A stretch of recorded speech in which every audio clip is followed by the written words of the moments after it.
All right, so I think I'm back.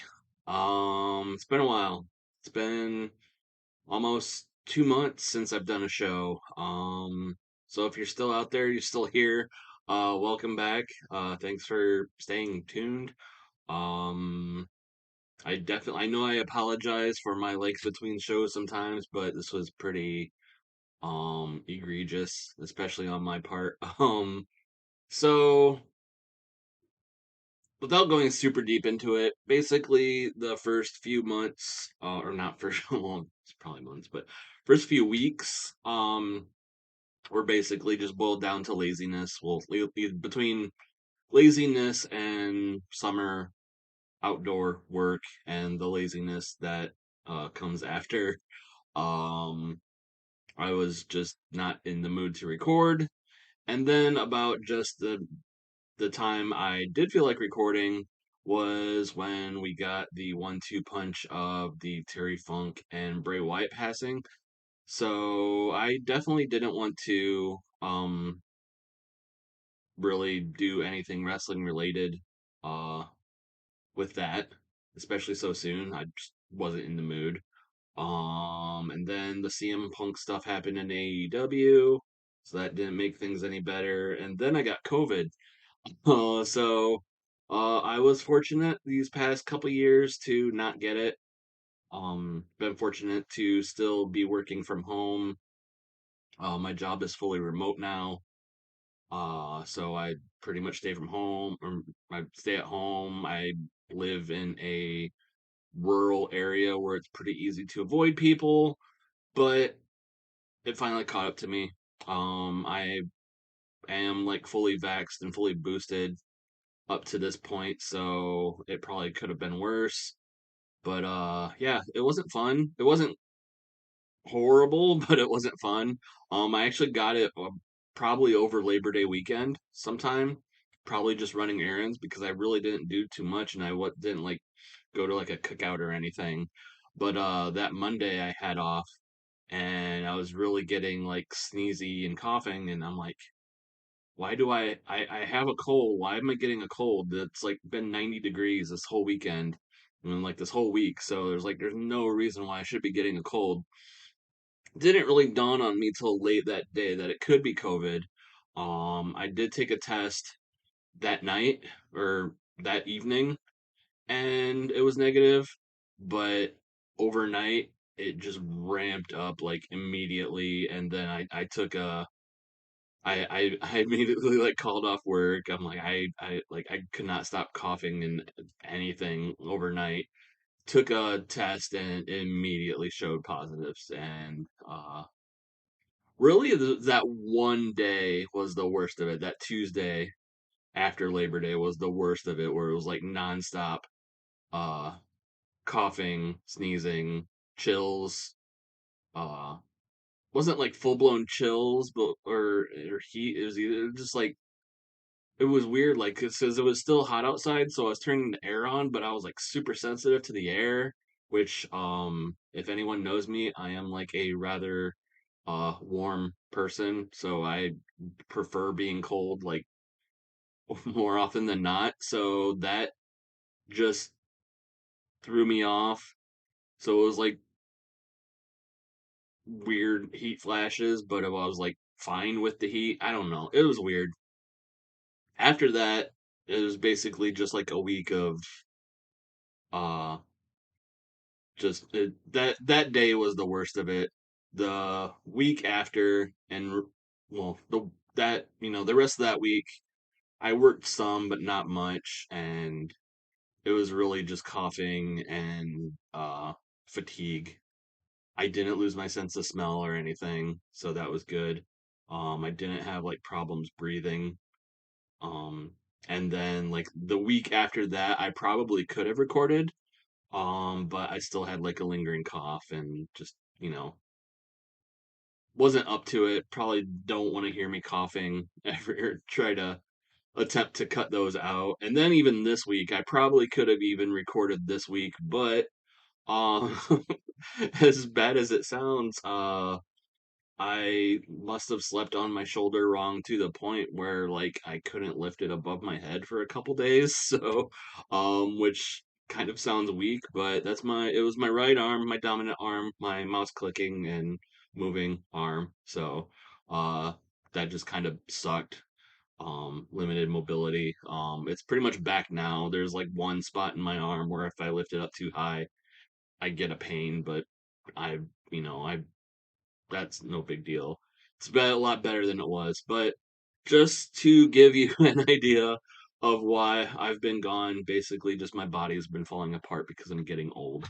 Uh, so yeah, that's it. I was lazy, and then I got depressed from wrestling stuff, and then I got COVID, and then my arm didn't work for a few days. So uh and I'm just kind of like sitting at this screen, trying to refamiliarize myself because actually, like this, like how I book my shows. Like I've had this show booked this whole time, like ready to go, ready to record. I just didn't want to record. um, so the show that, I won't show now because I don't want to spoil it, has been here this whole time. And actually, like up to the pay-per-view, I pretty much have everything booked out on paper, provided nothing happens. So, yeah. So, yeah, you might want to forgive me a little bit. I'm trying to refamiliarize myself with where we're at in the game. As far as last week, we had Homicide defeating Hikuleo at the beginning of his gauntlet with Colby Carino and his Crusade. Inspiration going to a no contest with Shania Kai and Savannah Evans, and a bunch of issues regarding the Knockouts Tag Team Division. Michael Bennett defeating Nick Aldis. Um, Chris Sabin defeating Heath um, in his bid to earn respect and not necessarily gaining it. We have Josh Alexander going to a no contest with Eddie Edwards. Number one contenders match, but it was interfered by Ace and Archer and Christian booking a match. So we are at this week where we have a number of matches that will finally fill out our card for a turning point. I believe that's this pay-per-view. So we have um a tag match to determine the number one contendership, who's going to be in that match at turning point. We have a tag match to determine one for the knockouts title. So and then we have um Chuck Taylor being blamed for stealing Danhausen's X Division title shot briefcase. Um, we have Joe Hendry and Nick Stapp claiming they can get a Black Taurus of their own to fill out their crew. Dalton Castle with a supposed title opportunity that we don't know about yet, and building up towards the World X Cup. And again, that's like another thing that I actually have pretty much booked out till the end of the year. So from here on out, so the schedule might be, hopefully, provided I am motivated enough to actually record, I can probably bang out doing this episode of Impact, the next episode of Impact, and then Turning Point. Hopefully, one after the other, no problem. Uh, then between Turning Point and Final Resolution, which is the last pay-per-view of the year, um, I have most of the World X Cup stuff panned out and a few other uh, programs fleshed out to take us into Final Resolution. But beyond that, I would say it's maybe half booked. So the episodes of Impact coming out towards Final Resolution, maybe a little bit sparsed out. And then, like, I haven't decided, but I don't know what I'm going to do with this at the end of the year, the end of the year, the new year. 2023. I would like to continue playing the game, but recording is just, I don't know, just hasn't been going my way. So there might be a change in format. Maybe I only do the pay-per-views. I don't know. I haven't decided yet, but I do have some ideas for plans going into 2023 for angles, but we'll get there when we get there. Till then, let's go to the news. As far as I remember, there's not a whole lot of them, so let's just get to it. All right, so for our numbers last week, as always, BTI 0.01 rating, overall rating a 39 up from a 36. That actually is our new high rating. Um, Probably doesn't matter too much because our TV rating is always going to be the same, but we have been putting some better BTI shows on lately with some better talent. I don't remember offhand what last week's show was, but I'm sure it'll jog my memory once we get into this week's. Impact TV's rating 0.34, down from 0.35. Overall 43, down from a 47. And attendance 331, up from a 325. So still kind of in that steady holding pattern. Our dips and our ups and downs aren't major swings, just a few points between each other. So, and still on the relative high of what we've been getting. So, I guess it's a good holding pattern to be in. Impact news. We did extend a 1 year extension to Gia Miller's written contract, and she accepted. Not a exclusive, just a written. And we did offer Chris Sabin a 1 year extension to his written contract. Um, he hasn't accepted it as of now, but I assume he probably will soon. He has requested to only work A shows and events due to his age and his relative condition, I guess. So, that is no problem considering we don't really, the only non-A show and event that we run is BTI right now. So, no big deal to give him that.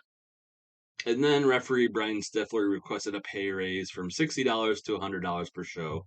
Accepted that. Because the pay for some of these people is pretty shameful in this save. Uh I wanted to put some info about our alliance. We did start an alliance, and our first member of that alliance is PWAAU out of Australia. We mostly did that so we could get Aussie Open to appear on our shows for the World X Cup, which I will get into a bit later. But for some info about PWA, they are number 40 out of 42 in tiny status. So they are relatively small. Um, I think they are like one of two Australian uh federate companies in the game. Um I think the weaker of the two, but surprisingly like the stronger roster. The other federation, which I don't remember, did not have any names that stood out to me. And this is the one where we could get Aussie Open to, well, at least one of the members of Aussie Open to appear.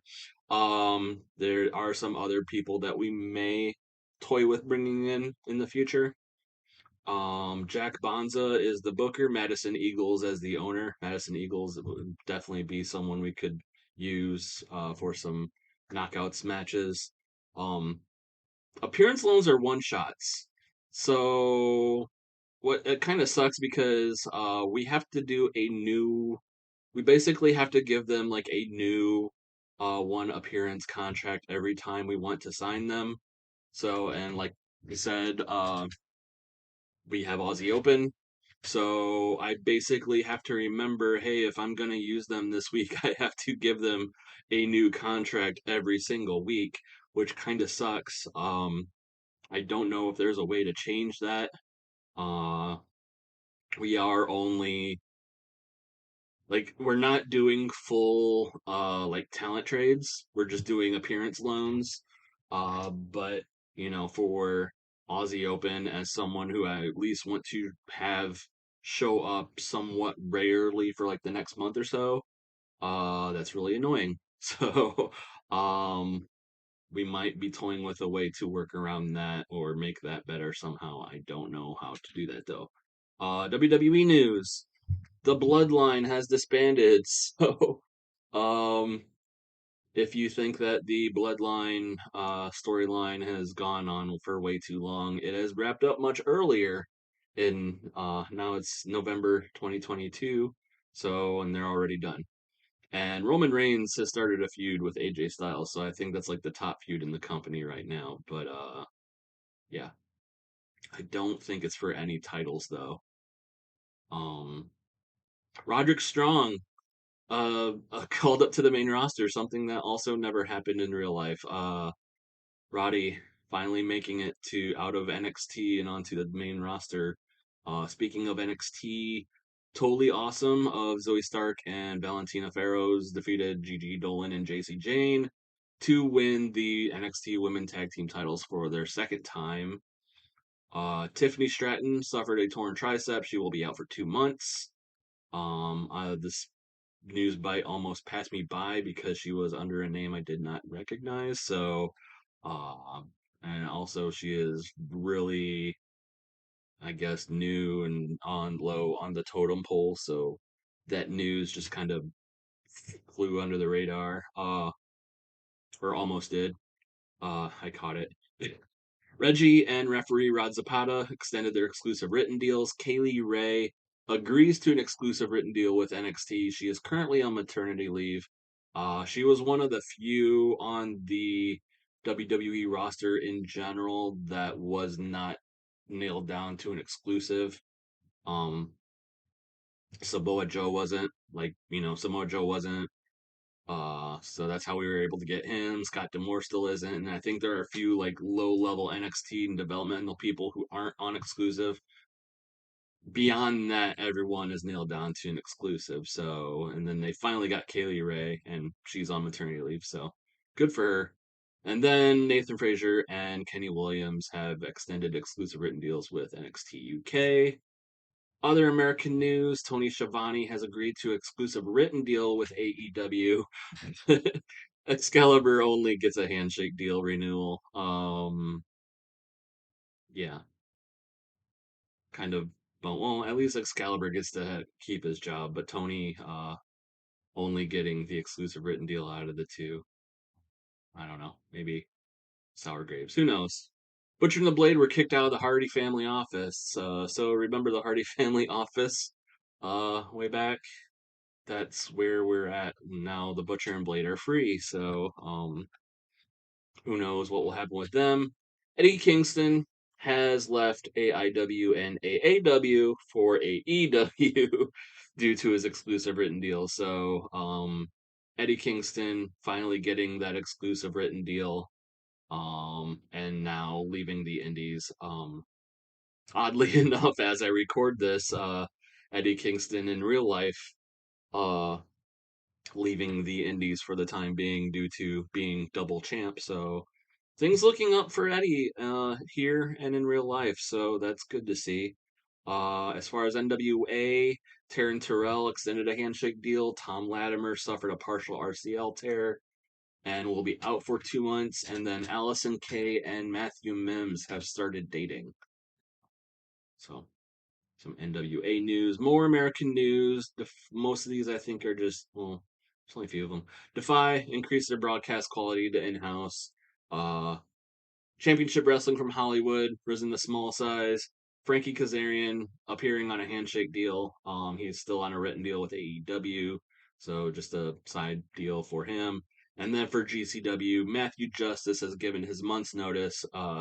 People leaving GCW. Manders and Alex Cologne have both left with like in the last month or so, and now Matthew Justice is leaving. So don't know necessarily what's going on with GCW, but people seem to be leaving. No retirements announced, but two retirements going into effect: Terry Runnels and Dwayne Gill. Like I said, this is a light week on news. I believe that's it. So yeah, before the impact, for this week, we start off with somewhat of a warm-up match. It's Aussie Open going against the Learning Tree. The Learning Tree been having problems, mostly on Brian Myers' end, uh, satisfying him getting a win, proving that his training is going well. Apparently, it's not because Aussie Open, in their debut match for Impact and a preview of what is to come for them in the World X Cup, have defeated Avery Good and VSK Clean. Brian Myers likely not happy with that. We go backstage and we see Quinn McKay, Taylor Wilde, backstage, kind of hanging out, talking strategy, talking about Quinn McKay's future, so on and so forth. When we get Roxy appearing, and if I remember right, Roxy I think cut a promo saying that uh, she saw what Quinn McKay's doing, getting some inspiration from a former knockout. So Roxy interrupts the two's discussion and kind of reiterates that and says that like Quinn, you're not the only one who's got connections with former knockouts. So I went out and got one of my own, and Roxy appears. So we have Roxy and Roxy. Roxy, she's not the she's not appearing as the Voodoo Queen because that gimmick was stupid. She's not appearing as like the her bald self. I actually gave her uh like a fitness guru gimmick. Because as far as I know, um in real life I think she is a personal trainer. I could be very wrong because I haven't heard from her in like heard anything from her in years. So basically, Roxy, the former ROH champion, is using Roxy, the former Knockouts.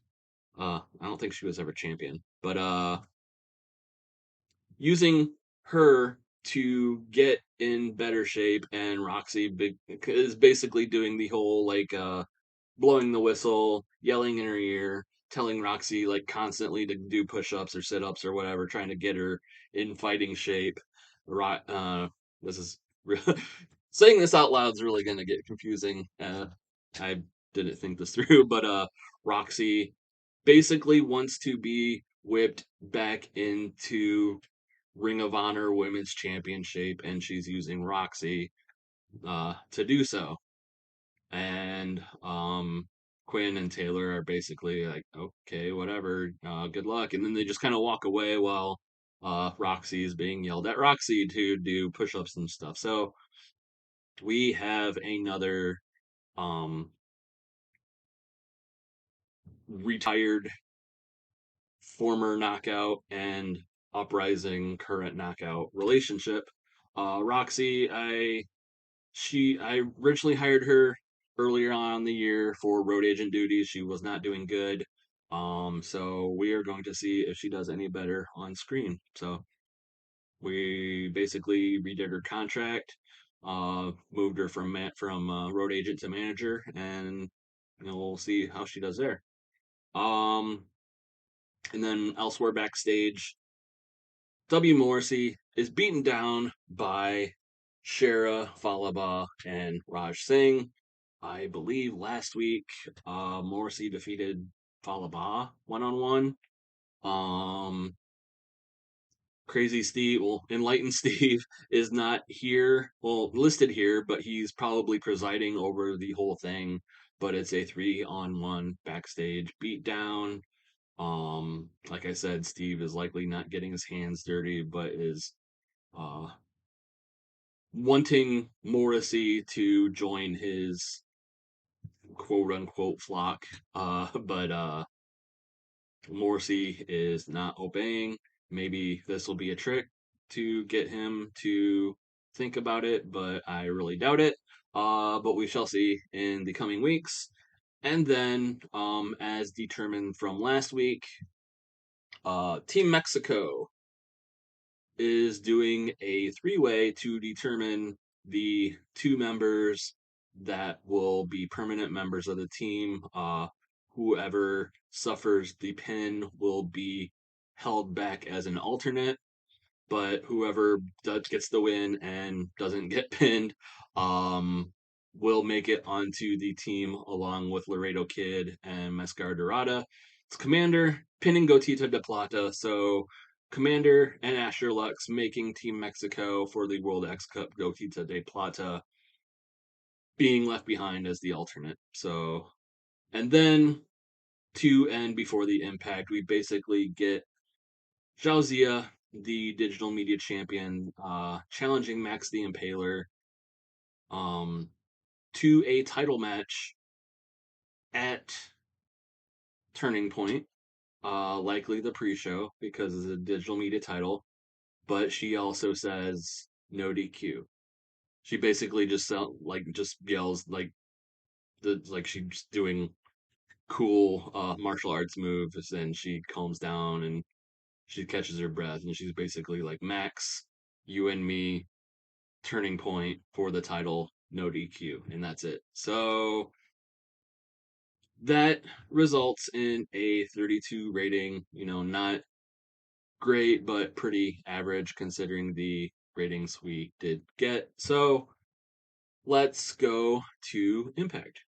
All right, so we are starting off tonight's episode of Impact with a match made last week between Power and Finesse and the team of Danhausen and Mance Warner.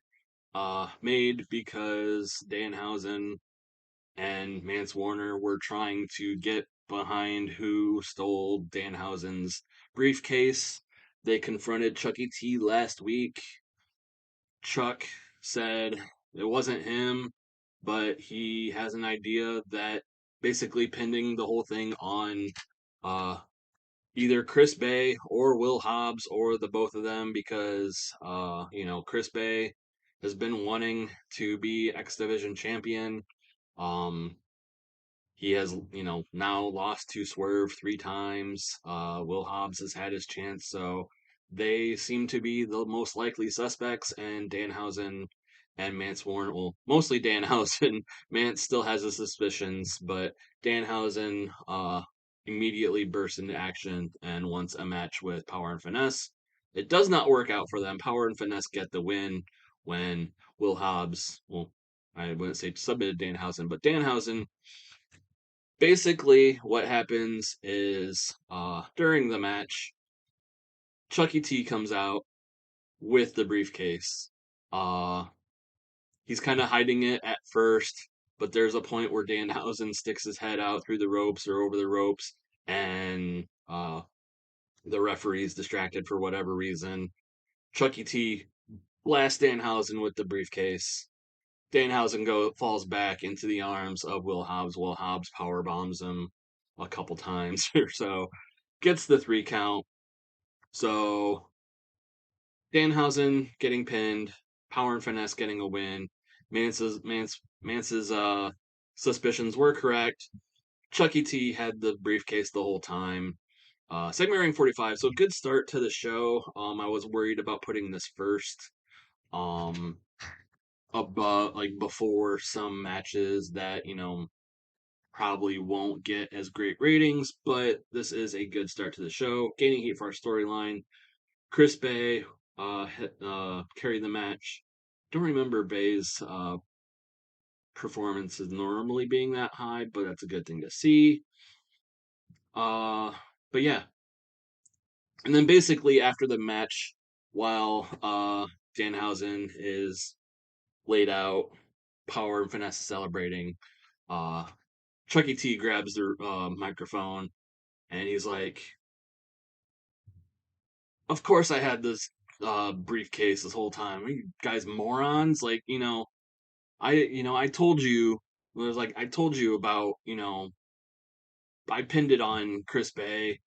I pinned it on Will Hobbs last week because I felt like it. I felt like messing with you guys. You stupid nerds. You guys will believe anything anyone tells you, but Danhausen, you're too stupid. You got knocked out. I knocked you out with your own briefcase, Mance. I could tell you that. How could I steal it? I was uh busy interfering in your match that one week. Well, I could have easily just stolen the briefcase and stashed it somewhere, and that's what I did. And I fooled you guys. You guys are basically running down Danhausen and Mance Warner for being stupid idiots, and Chucky T being smarter. And eventually, Mance has had enough and chases Chucky T to the back. Segment rating of 37 for Chuck's promo. Well, we have the segment as Chuck's actually stealing it, but he had stolen it. This is just him admitting it.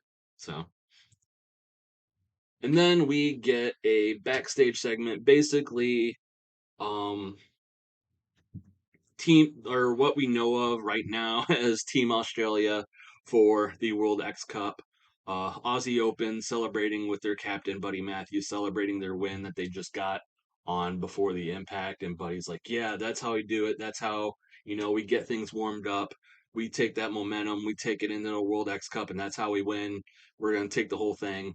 And Aussie Open basically kind of asks, like, well, you know, it's all well and good, but we're still down. We still only got three members, and Buddy's like, trust me, the fourth member will be here. I'm talking with them right now. I'm waiting for the right moment to bring them in. They'll be here. Trust me.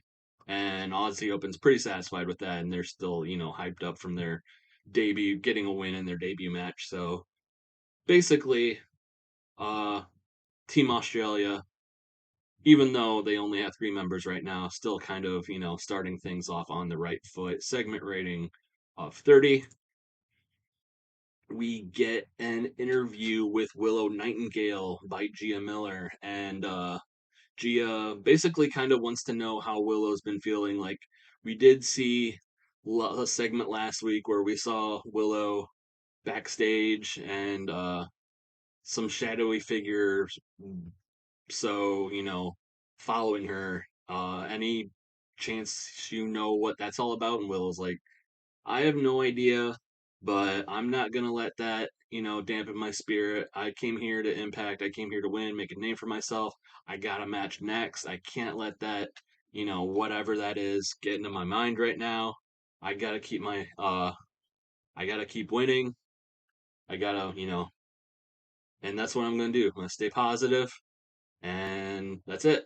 And basically, she just kind of goes out to the ring for her match. Segment rating of 21 for her promo.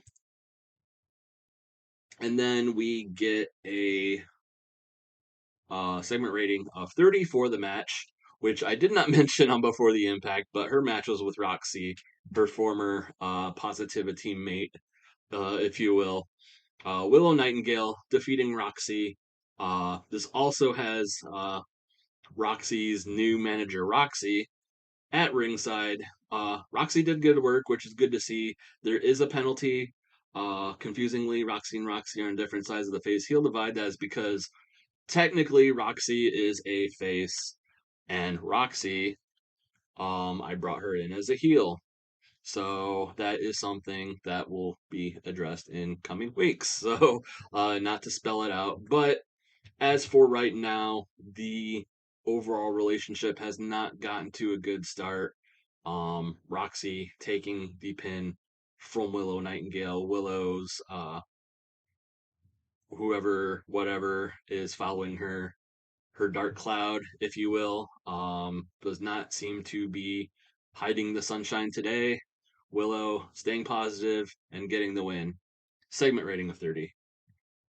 And then we come back, basically a promo, a self promo, with the Maria Canal LC crew of Matthew Raywalt, Steve Macklin, and Black Taurus. Basically, Matthew Raywalt is doing most of the talking here, and they're talking about how last week Nick Stapp claimed he can get a Black Taurus of their own for him and Joe Hendry to back them up. And with his flowery prose and his dramatic flair, Raywalt basically says like, you think you guys can get someone on the level of Black Tarus, a literal monster, a literal just animal bred in the bull rings of Mexico. And basically, this whole time, Macklin's kind of like slapping Tarus on the chest, getting him like madder and madder throughout the promo until Black Tarus kind of like shoves Macklin aside and Macklin eventually stops. But basically, the point here, Ray Wolf saying like, no matter who you can get, who you think you can get, uh, it's not gonna matter because they're not gonna beat Black Taurus, the monster of their crew, and by default, they have no chance against them three. Segment rating of 31, losing heat to the storyline. Um, Robert Evans is there too, so I keep forgetting Robert Evans is basically their manager. So yeah, maybe he says some things too and adds some flavor. But this is basically Raywolf using his dramatic flair to put over Black Taurus as their big bad monster, and whoever Nick Stapp and Joe Hendry can get, it's not gonna matter. And elsewhere backstage, we just get a pull apart brawl between Brody King and Jake something. Continuing on from last week, I believe. Brody King had attacked Jake something backstage and claimed that he is doing this on his own free will, not because the machine guns or anybody of any sort has told him to. Only the gospel of violence has told him to. So I guess this time Jake retaliates, and this results in a pull apart brawl. Just kind of extend this for a little bit. Segment rating of 39 for the brawl. Elsewhere backstage, we go to Dalton Castle and the boys, likely in his own personal locker room. Dalton's kind of just relaxing, getting fanned off by the boys, and he gets a text message, and he answers his phone, and his phone has like this big peacock phone protector or something, and we don't see what's on the phone, but he's like looking at it, he's like, oh, D'Lo just sent me a text about our title opportunity. Let's see it. Let's check it out. So he opens up, he looks at it, and he's just kind of like, "Oh, nice." And he's just kind of like looking at it, ogling at it, like kind of like licking his lips. He's like, "Ah, yeah, nice. We like that." And suddenly, Juice Robinson bursts into their locker room, and Juice, is like, "Hey, I just want to apologize for last week. I don't quite remember what he did last week, but I know he did something last week. Uh, probably about wanting to get Dalton Castle as a tag team partner, and Dalton Castle once again refusing. But Juice is like, "Listen, I want to apologize for my behavior. I just, I went from being, like having a tag team in New Japan, being former tag team champions in Impact. Now I'm back in Impact. I don't have my tag team partner, and I'm just kind of figuring out what to do." Meanwhile, Dalton Castle is like freaking out. He holds his cell phone to his chest. The boys use their fans to like cover him up, and he's just like covering up like he's naked. And Dalton Castle like, "What are you doing? Get out of here! I don't want you seeing me like this. I don't want you seeing this." And Juice is like, "Well, what's wrong? You're like fully clothed." Like Dalton says, "I don't care. Get out. You're not allowed to see this. Get out. Get out." And Juice is like, "I'm fine." And he just, he just kind of forgets about his apology and gets out. So, Juice trying to bury the hatchet, and Dalton Castle, whatever was on that phone, did not want it to be seen. So, did whatever he could to hide it. And segment rating of 33 for that. We get a match continuing with Homicide running through Colby Carino's Crusade. Homicide defeating Anthony Henry with a gringo killer. uh, botched interference by Colby Carino. So basically, Colby tries to interfere. It backfires. Anthony Henry suffering the consequences. Hikuleo not there. He did get defeated by Homicide last week. Um, so it was just Colby and Henry at ringside, and Homicide defeating Henry. Segment ring of 38. Basic kind of seeing Henry even with Homicide is good to see, but I still consider this pretty low. Uh, Storyline gaining heat, so that's good. Segment rating of 38 for the match, and basically after the match is like Colby slides into the ring, attempts to attack Homicide. Homicide slides out and backs his way up and celebrates up to the ring. So he's doing a celebration, and basically he kind of points out like, you and me, Colby. That's all there is. You're the only one that's left, and we'll see what happens. How Homicide wants to deal with Colby Carino now that he's dealt with the rest of his group. Segment rating of 29 for the celebration. We get an angle or backstage, where we see the X Division champion Swerve Strickland and his lieutenant, if you will, Willie Mack, for Team America, Team USA, for the World X Cup, just kind of talking about just general strategy, stuff about the X Cup, stuff about still kind of talking about looking for a tag team.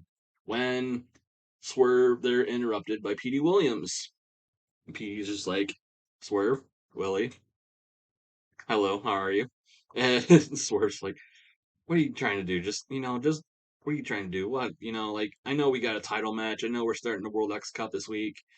Don't try to be formal with us and just like spit out whatever you gotta say. And Petey's like, well, I'm looking at you two, and I'm seeing that you guys still don't have a tag team for Team USA. Is that correct? And Swerve and Willie are like, yeah, we're still looking, we're still scouting. And Petey's like, well, I decided to go out and get myself the best team that Canada had to offer. I went out and got Matteo St. Jacques and Thomas Dubois. Team is like their name I can't exactly pronounce, not because the French Canadians are such classy people, but because their name might get us banned from television in certain areas of Canada. So let's just call them Team Canada, the new Team Canada, if you will, under my tutelage. And Serge and Willie are like, okay, whatever, fine. And Petey's just kind of like, well, and he kind of like, well, I bid you do. Uh, and Swerve, you better not take us lightly, especially Turning Point. You and me have a title match. So whoever starts that off, starting off as the X Division champion, a lot of momentum. Good luck. And Swerve's like, yeah, good luck. And speaking of good luck, how's your luck signing Mike Bailey to Team Canada? And Petey's just like, that's definitely like the knife in Petey's side, and just like, oh, whatever, and walks off. So, and Swerve and Willie just kind of chuckle to themselves. So Petey's still trying to get Speedball Mike Bailey on Team Canada. But he does have a tag team, while Team USA right now does not. Um, as far as the team known as Tabernacle des Team, which in Quebecois, if you will, basically stands for the fucking team. So we can't exactly call them that, but maybe we'll just kind of call them Team Canada and gloss over it. So uh, debuting them, Matthew got. They both have badass gimmicks. Matthew got a rating of poor, but Dubois got a very good segment rating of 26, which kind of just to be expected considering these guys are brand new. Um, the storyline, losing heat, does not look like they're. Well, Dubois gets a small boost to charisma, so that's good. But yeah, PD recruiting Tabernacle Day team. for Team Canada for the World X Cup, and we shall see if he can get a fourth member, whether that be Mike Bailey or not. All right, so we come back to the ring. It's not Nick Aldis in the ring giving an interview, but it's Michael Bennett and Maria Kanellis out in the ring for an interview. Michael Bennett bragging about his win over Nick Aldis last week, and basically kind of talks about how Aldis says Michael Bennett hides behind his wife, and Michael Bennett doesn't see it that way. Bennett sees it as, behind every good man, there's a great woman, and he's got the greatest woman in his wife, Maria Kanellis, and uh, who cares that Maria is so integral to his career as long as it gets him to the top.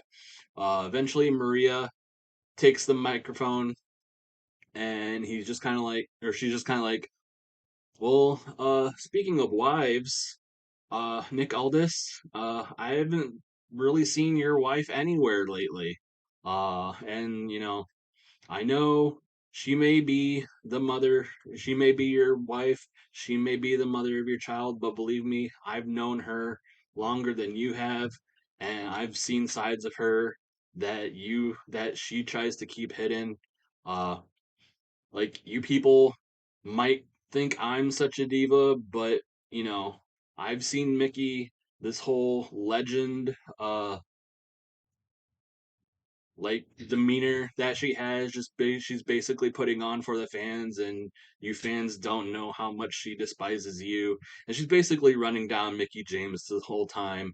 Um, Eventually, that brings out Nick Aldis. Nick Aldis not dressed to wrestle, kind of like wearing his suit. He takes off his suit jacket. He starts rolling up his sleeves. When suddenly Mickey James blows out from behind, from backstage, runs down the ramp, slides down the ring, attacks Maria right away, instantly resulting in a cat fight that, basically has to be split up by their husbands. So Mickey James is back. We have not used her in months. I don't remember the last time we've used her, but it's been a while. And we are setting up a uh, husband and wife program. So we brought Mickey James back.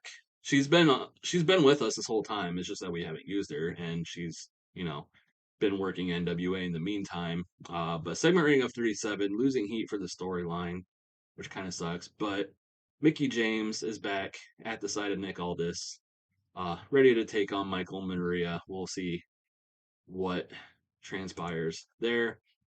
We go backstage. We kind of see Mike Bailey kind of like shadow boxing and kicking and stretching to himself. And he is interrupted by the world champion, Christian Cage, the Impact World Champion. He's defending the title against Mike Bailey against Mike Bailey at Turning Point. And he's like, I know we've had this discussion before. Um, I've heard P talking. It's not too late to join Team Canada.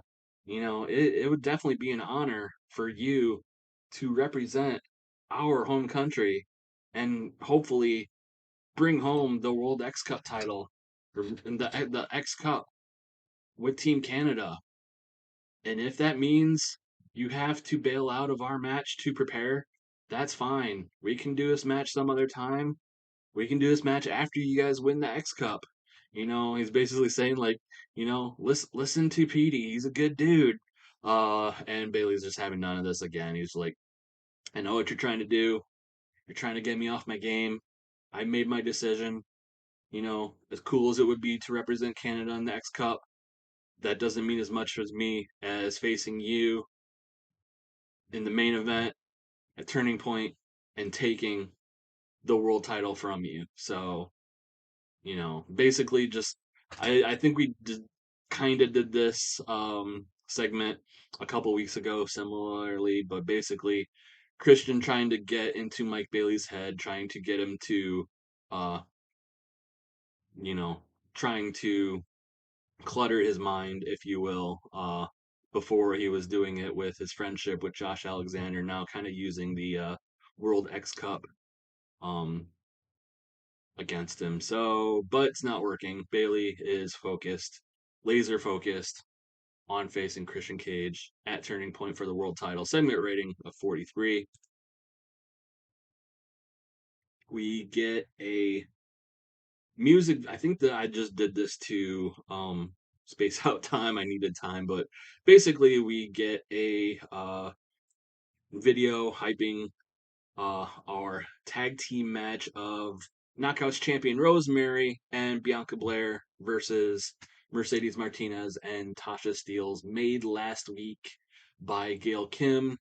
Um, if Rosemary and Bianca Blair win, then it will be a singles match between the two for the Knockouts title at Turning Point. But if Mercedes and Tasha Steelz win, then Tasha will be inserted into the match and it will be a three-way for the title. Segment rating of 28. Losing heat, which is why I normally don't do video angles, but I think I just did one just to pad for time. And then for the match, Mercedes and Tasha defeating Rosemary and Bianca Blair. When Tasha pinned Rosemary, well, using underhand tactics, but relatively clean. She might have like held the ropes or whatever, but Tasha not needing like interference from anyone else. Like Savannah and Janai Kai weren't at ringside. Um, Mercedes, they didn't really do anything too underhanded, but Tasha getting somewhat of an upset win by pinning the champion. Mind you, that this game started before Tasha ever really had a chance to become Knockouts champion in real life. So she never really had that match with Mickey James. She never beat her for the Knockouts title. She never became the greatest that beat the greatest. So this is a big win for Tasha Steelz and confirming that, you know, she could hang with the likes of Rosemary and Bianca Blair, and Turning Point will be the chance to prove it.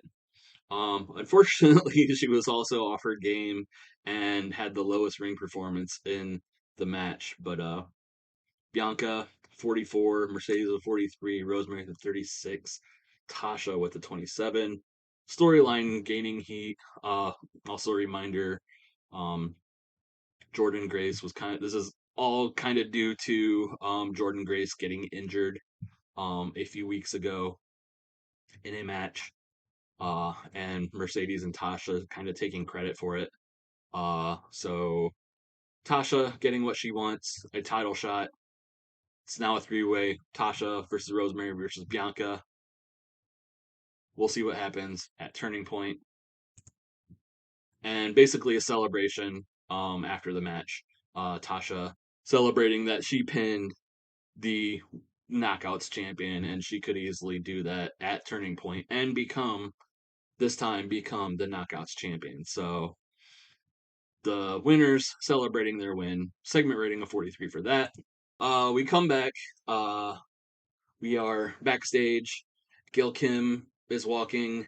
They are confronted by the Knockouts tag team champions of the BFFs, Deanna Prazo and Chelsea Green. And they're just kind of talking loudly, kind of like basically, well, let's just do it like this. Like they're walking beside Gail Kim, talking around her loud enough for her to hear, but not necessarily addressing her. But they're basically talking about how no one in like there's been no other team in the knockouts tag division that could get a win. So therefore they should probably take the night off for Turning Point, not have to worry about defending their titles because there's not really anybody that is deserving of a title shot. And Gail Kim turns around. She's like, I know what you're trying to do. You're trying to get out of a title defense. I'm not going to let that happen. So You know, I'm not gonna do what I did for Rosemary and Bianca and Tasha. I'm not gonna book any sort of matches for to determine, you know, who faces who. Christian's doing that with the world title. I'm not doing any of that. I'm just booking you guys, all you guys, in a match. BFFs, you're defending against the Inspiration, you're defending against Tennille and Viper, and you're defending against Savannah Evans and Janai Kai in a four-way. Hope you guys have fun. And then she just walks away. And the BFFs are like, what are you doing? Like, we're we shouldn't have to defend against any of them, and they're freaking out and all that. Um, I thought I had this as like a retaliation to a match, so I don't know if I booked this correctly, but segment rating of 30. We are setting up. We do have a four-way for the Knockouts tag team titles. We have a three-way for the Knockouts title. Now we have a four-way for the tag titles at Turning Point. BFFs versus the Inspiration versus Tennille and Viper versus Savannah Evans, Janai Kai. Segment rating of 30. We go elsewhere backstage. Angle heavy show. Um, we see the tag team champions, the Motor City Machine Guns. They're just kind of hanging out backstage. Heath and Rhino come up to them. Heath holding his Call Your Shot trophy that he won, uh, ensuring that he gets a title shot when he wants at the tag team titles. He's kind of holding it, he's looking at it. He's looking at the machine guns. He addresses them. He's like, you know, I challenged you guys to a match. It was me and Saban last week, and I didn't get the win. And I'm kind of bummed about that. But I feel like the only way to really prove myself now, and he looks at his title shot, the only way to prove myself now is to cash in this title shot for Turning Point. But I wanted to come to you guys basically to clear it with you, just to make sure you guys are down. How about it? And they look at each other and they're just kind of like, you couldn't beat Saban last week, so what really, you might have this trophy, you might have this title shot, but what really makes you think that you deserve a title shot with us? We're the best tag team in Impact history, and it's like we're just kind of have to call like champions prerogative, and we're just kind of have to respectfully decline. You don't necessarily deserve a title shot, and Rhino's like just interrupts them. He's like, all right, enough with this bullshit. And he's like getting edited out of TV. He's like, you're lucky that he came to you and faced you like a man and humbly asking if he can cash in this title shot. Because if it was me, I would have taken that trophy and I would have shoved it down your throat and speared and gored it out of your assholes. And basically just like really like dressing down the guns. He's like, ever since you guys started pulling this power trip crap, you guys talk about the best team of Impact history. You guys have gotten an attitude, and I don't like it. I don't care if we're Detroit. I don't care if we're Impact Originals or whatever. You know, I don't care who you are. I just gore the crap out of you, and I would have taken the title belts. You're lucky Heath is such a nice guy that he's humble enough to ask. Doing this Rhino voice is doing my throat in. Uh, and then he kind of was like, the way you two pricks have been acting, I wouldn't doubt if, Jake was right. You putting, Brody King onto attacking him in the past couple weeks. And he's basically just dressing down, just like yelling at Shelly and Saban about how they've been acting. And eventually he's like, or Rhino's just like, come on, let's go. We don't need this. We'll cash in another time. And, just Rhino just giving them the death glare as he's walking off, and the guns are just kind of like looking at each other like, I don't know, did we go too far? But they turned down He's cash in for the for a tag team title shot, at least for Turning Point. So segment rating of 43 for that. And I need a drink after that. And then we get another backstage segment. I think this was another segment to pad out the show, but basically, we have Chucky T uh, with the briefcase, kind of walking around backstage, kind of like looking over his shoulder. Eventually, Mance Warner, who's been presumably chasing him all night, finally catches up to him. Chucky T does his girly scream. He grabs his briefcase. He finds his rental car, throws the briefcase in, and uh, then dives himself and drives off, leaving Mance in the dust.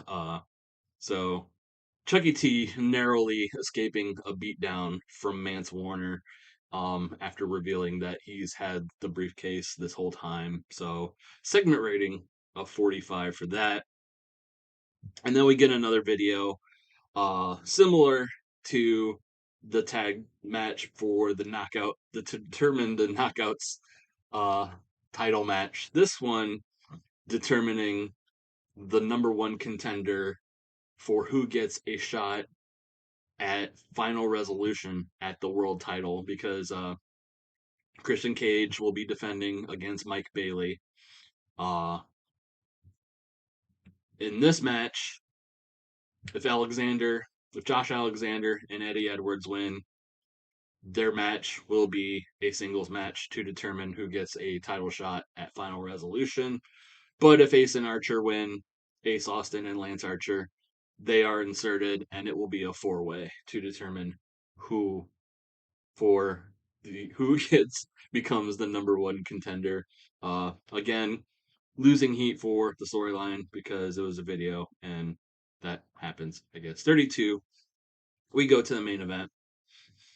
Ace and Archer defeating Josh Alexander and Eddie Edwards after a distraction from Christian Cage. So this whole match was, set up by Christian.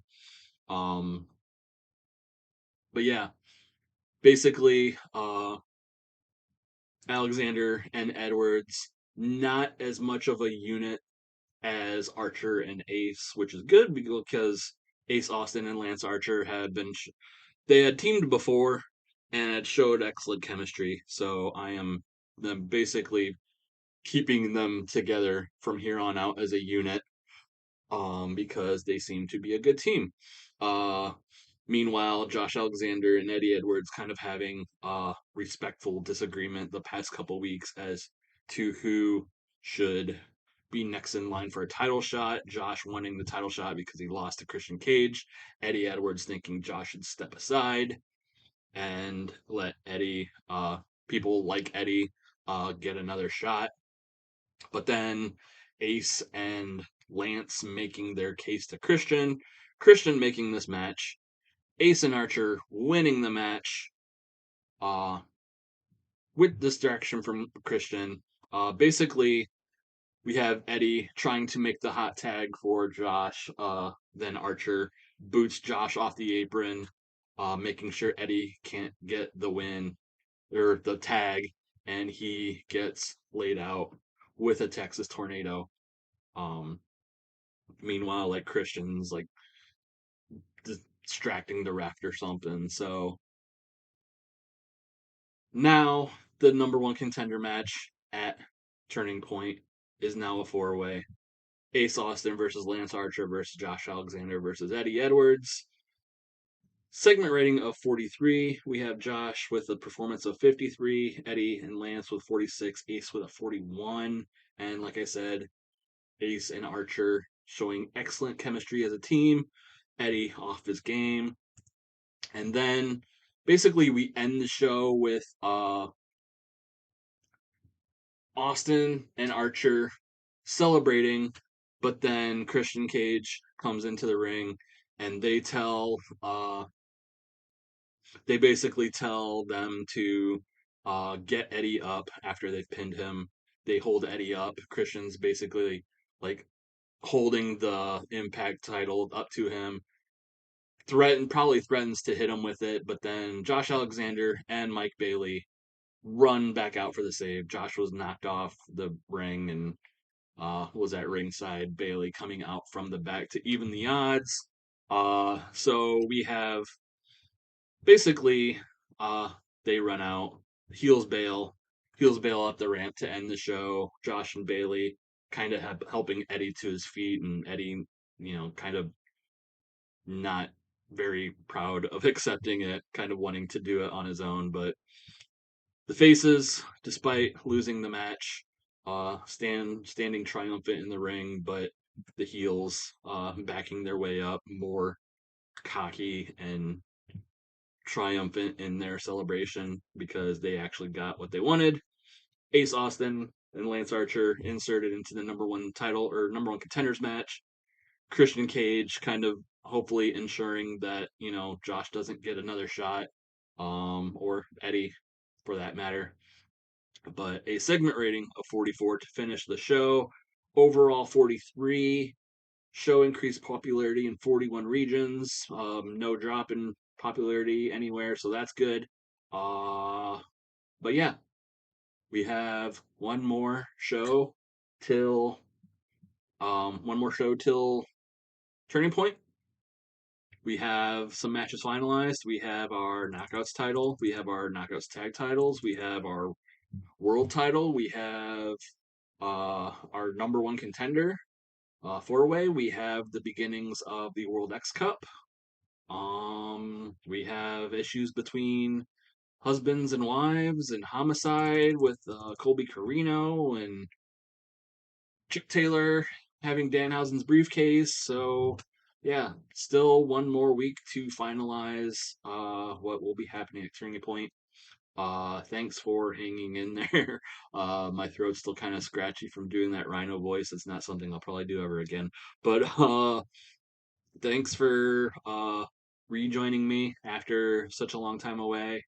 Hopefully we can get Turning Point banged out here pretty soon and hopefully get the rest of the year on track. So thanks for watching.